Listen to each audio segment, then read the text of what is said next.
इस कहानी का उद्देश्य किसी की भावनाओं को ठेस पहुंचाना नहीं है, बल्कि मनोरंजन करना है। इसे अन्यथा ना लें। मौसा जी, 5 साल तो मेरी शादी को भी हो गए हैं। मैं भी जानती हूँ कि एक पारी कितनी देर में खेली जाती है।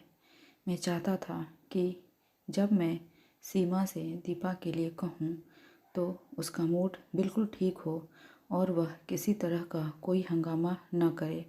कहानी बहुत ही इंटरेस्टिंग और रोमांटिक है दोस्तों। इसे बनाने में बहुत मेहनत लगती है। अगर आप चैनल पर नए हैं तो चैनल को सब्सक्राइब ज़रूर कर लीजिए। मेरे ससुर जी की अकस्मात मृत्यु हो गई। मेरी बीवी 13 दिन तक मायके में रुकी हुई थी। मैं एक दिन के लिए जाकर वापस आ गया था। मुझे जॉब पर जाना था क्योंकि इतने दिन की छुट्टी मिलना संभव नहीं था। 12वें दिन मैं भी वहाँ पहुँच गया। दोस्तों, इन 12 दिनों के दौरान मैं बिना पत्नी के रहा। रात होने के बाद हम दोनों का सोने का इंतजाम छत पर बने कमरे में था। देर होते देख सीमा ने शीघ्रता करने का आग्रह किया। मुझ पर जैसे सीमा की चेतावनी का कोई असर ही नहीं था। मैं समझ गया कि अब सीमा के लिए रुकना मुश्किल है। तभी किसी के खांसने की आवाज़ हुई और उसने पूछा, काम निपट गया हो तो मैं अंदर आ जाऊं? यह दीपा की आवाज़ थी। सीमा ने कहा, हाँ। मैंने इशारा करके सीमा से पूछा तो सीमा ने मुझे बताया कि उसने दीपा को चौकीदारी करने को कहा था। मुझे लगा हो सकता है कि दीपा ने देख लिया हो। दीपा ने अंदर प्रवेश किया तो मुझे याद आया कि इस दरवाजे में तो कुंडी भी नहीं है। दीपा के अंदर आते ही सीमा ने मुस्कुराकर उसका स्वागत किया। दीपा एकदम दोनों के पास बैठ गई। सीमा ने उसको थैंक यू बोला। मैंने खुद को संयमित करते हुए बहुत हल्की सी आवाज़ में दीपा का स्वागत करते हुए उससे पूछा, तुझे कैसे पता लगा? क्या काम निपट गया है? मेरे सवाल का निडरता से सामना करते हुए दीपा ने बिंदास अंदाज में कहा, मौसा जी, 5 साल तो मेरी शादी को भी हो गए हैं। मैं भी जानती हूँ कि एक पारी कितनी देर में खेली जाती है। मैंने सीमा की तरफ मुखातिब होते हुए कहा, मुझे तो लगता है कि दीपा बाहर से पूरा गेम देख रही थी। तभी दीपा खड़े होते हुए बोली, मौसा जी, फालतू का शक मत करो। मैं तो छत के दूसरे किनारे पर खड़ी थी। जब मुझे अंदाज़ा हो गया कि आप लोगों की पारी ख़त्म हो चुकी है तभी इधर आई हूँ। उसने कह तो दिया, लेकिन उसके चेहरे पर दिखने वाली शैतानी मुस्कान कुछ और ही बयान कर रही थी। माहौल को बदलने के लिए सीमा ने दीपा से उसके परिवार की बातें शुरू कर दी। मैंने कहा, मैं चला जाता हूँ, तुम यहाँ औरतों वाली बातें कर लो। दीपा ने कहा, चलो छोड़ो, आज तो मौसा जी साथ हैं। अगर आपको नींद नहीं आई है तो हम तीनों मिलकर लूडो खेलते हैं। उसका मूड देख मैंने दीपा की बात पर तुरंत सहमति दे दी। दीपा ने अपना मोबाइल निकाला और उसमें लूडो खेल चलाकर हमारे आगे कर दिया। हम तीनों काफ़ी देर तक एक दूसरे के साथ हंसी मजाक करते हुए लूडो खेलते रहे। करीब 2 बजे सीमा ने कहा, अब मुझे नींद आ रही है। दीपा मुझसे बोली, मौसा जी, मैं आपके साथ चलती हूँ। आप उसी तरह छत से नीचे उतर जाना तो गेट की कुंडी लगा लूँगी। दीपा मुझे वापस मेरे बिस्तर तक छोड़ कर आई और उसके बाद सीमा और दीपा आकर सो गईं। मेरी आंखों से तो अभी भी नींद कोसों दूर थी। मुझे रह रह कर दीपा की वही शैतानी मुस्कुराहट दिखाई दे रही थी। मुझे ऐसा महसूस हो रहा था जैसे दीपा दरवाजे में से वह नज़ारा देखकर मुस्कुरा रही होगी। यह सोचकर ही मेरे तो पूरे बदन के रोंगटे खड़े हो रहे थे। दीपा मेरी साली की बेटी थी। यही सब सोचते सोचते मुझे कब नींद आ गई पता ही नहीं चला। सुबह 8 बजे दीपा ने ही आकर मुझे जगाया। नींद खुलते ही मैंने दीपा को अंदर बुलाया और उससे पूछा कि सीमा कहाँ है। हंसते हुए दीपा बोली, मौसा जी, कभी किसी और को भी याद कर लिया करो। आपके दिलो दिमाग पर हर समय मौसी ही छाई रहती हैं। इतना प्यार मैंने किसी दूसरे पति पत्नी में नहीं देखा। ये बोलकर वह हंसती हुई कमरे से बाहर चली गई। मैं भी उठकर अपने नित्य कर्म में लग गया।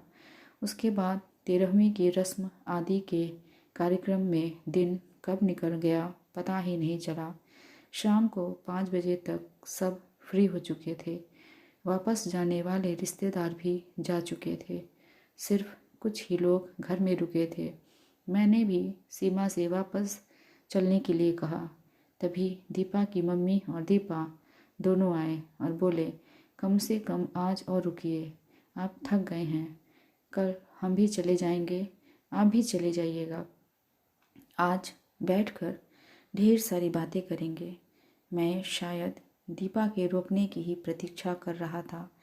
उसके एक बार बोलते ही मैंने वहाँ रुकने का निर्णय किया।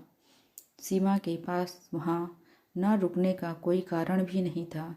मायका तो हर लड़की को प्यारा होता है। हमें वहाँ बैठा कर दीपा की मम्मी चाय बनाने चली गई। मेरे अंदर का भद्र पुरुष शायद कहीं चला गया था और मेरा शैतानी दिमाग न जाने क्या क्या सोचने लगा था। तब तक चाय बनकर आ गई। चाय की चुस्कियाँ लेते हुए दीपा और सीमा आपस में बातें कर रहे थे। तभी दीपा बोली, आज भी हम लोग लूडो खेलेंगे। ये सुनकर मुझे तो जैसे संजीवनी हाथ लगी। मैंने तुरंत हाँ करते हुए कहा, लेकिन वहीं खेलेंगे जहाँ कल खेले थे। थोड़ी सी नाक नुकुर के बाद सीमा और दीपा ने भी खेल के स्थान पर सहमति जता दी। दिमाग यही सोच रहा था कि दीपा को कैसे कहूँ, वो मानेगी या नहीं। दीपा से पहले तो मुझे सीमा को बोलना पड़ेगा, क्योंकि मैंने कभी सीमा से छुपाकर कोई काम नहीं किया था। काफ़ी सोचने विचारने के बाद मैंने सीमा से थोड़ी देर बाजार चलने के लिए कहा। सीमा तुरंत तैयार होकर आ गई। मैं अपने साले की बाइक लेकर सीमा को साथ लेकर बाजार के लिए निकल गया। बाजार में एक अच्छे रेस्टोरेंट में जाकर मैंने सबसे पहले सीमा को चाट खिलाई। उसके बाद सीमा से कहा कि अपनी पसंद का जो भी लेना है ले लो, क्योंकि कल सुबह हम चले जाएंगे। मैं चाहता था कि जब मैं सीमा से दीपा के लिए कहूँ तो उसका मूड बिल्कुल ठीक हो और वह किसी तरह का कोई हंगामा ना करे। करीब 1 घंटा बाजार में बिताने के बाद और अपनी ज़रूरत और पसंद की कुछ चीज़ें लेने के बाद सीमा ने वापस चलने को कहा। घर की ओर बढ़ने से पहले मैं सीमा को लेकर पास के ही एक पार्क में चला गया। बहुत दिन बाद हम पार्क में गए थे। शाम के लगभग 7 बजे थे।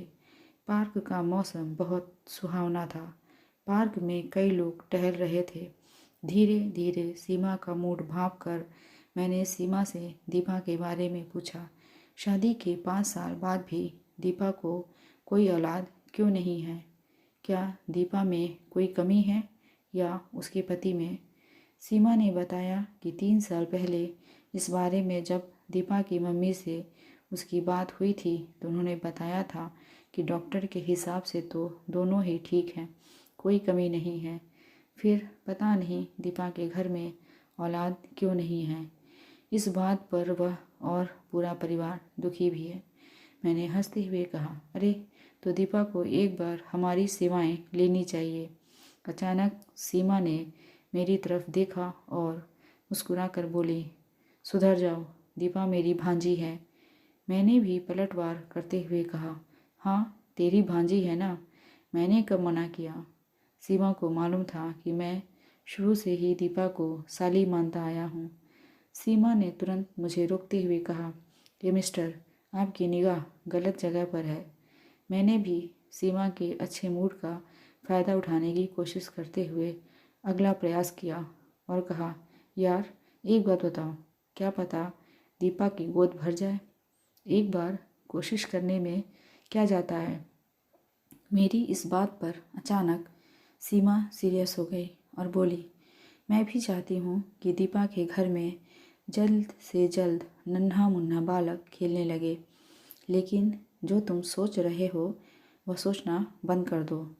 मैंने महसूस किया कि मेरी बात पर सीमा सीरियस ज़रूर थी, लेकिन गुस्सा नहीं थी।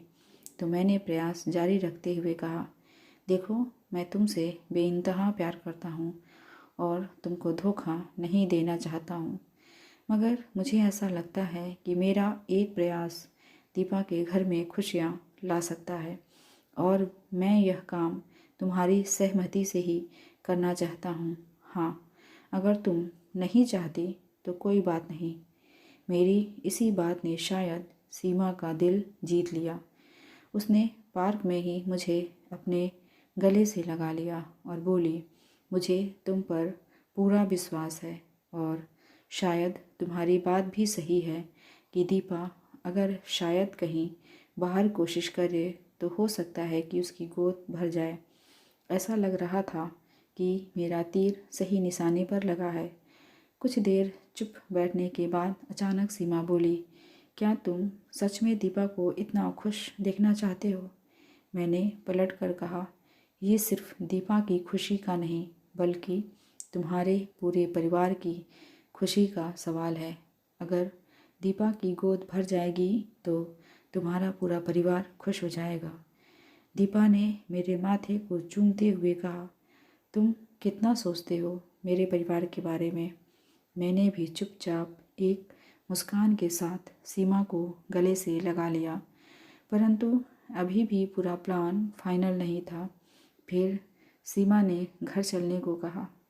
मैं सोचने लगा कि सीमा लगभग सहमत है, परंतु बात आगे कैसे बढ़ेगी, इस बारे में सीमा से ज़्यादा बात करना मुझे उचित नहीं लगा। मैं भी सीमा के साथ साथ घर को निकल लिया। घर आकर ये सब रात्रि भोज की तैयारी में लग गए। खाना खाने के बाद मेरे साले ने मुझे पुनः उसी कमरे में ही चलने के लिए कहा। सच कहूँ तो मैं खुद उसी कमरे में सोना चाहता था। मैं तो 9 बजे ही कमरे में जाकर लेट गया और सीमा और दीपा के संदेश का इंतज़ार करने लगा। करीब 10 बजे दीपा ने मेरे मोबाइल पर व्हाट्सएप पर मैसेज करके मुझे छत पर उसी कमरे में लूडो खेलने के लिए बुलाया। मैं तो जैसे इसी इंतज़ार में था। मैं तुरंत उठकर दबे पांव छत की तरफ चल दिया और अपने पूर्व रात्रि वाले कमरे को बढ़ता चला गया। सीमा और दीपा मुझसे पहले ही वहाँ बैठी थी। आज तो फर्श पर एक गद्दा भी बिछा हुआ था। कमरे में जाते ही दोनों ने एक मीठी सी मुस्कान के साथ मेरा स्वागत किया और दीपा ने तुरंत अपने मोबाइल में लूडो लगा दिया। हम तीनों करीब आधा घंटा लूडो खेलते रहे। कुछ ही देर बाद दीपा की मम्मी भी आ गई। वो हम लोगों का खेल देखने लगी। आधे घंटे बाद सीमा बोली, मुझे थोड़ा काम है, मैं घर में सब लोगों के लिए दूध बनाकर आती हूँ। तुम दोनों के लिए भी दूध लेकर आऊँगी, तब तक तुम खेलते रहो। यह कहकर सीमा वहाँ से उठकर चली गई। सीमा के जाते ही मेरे मोबाइल पर व्हाट्सएप के मैसेज की घंटी बजी।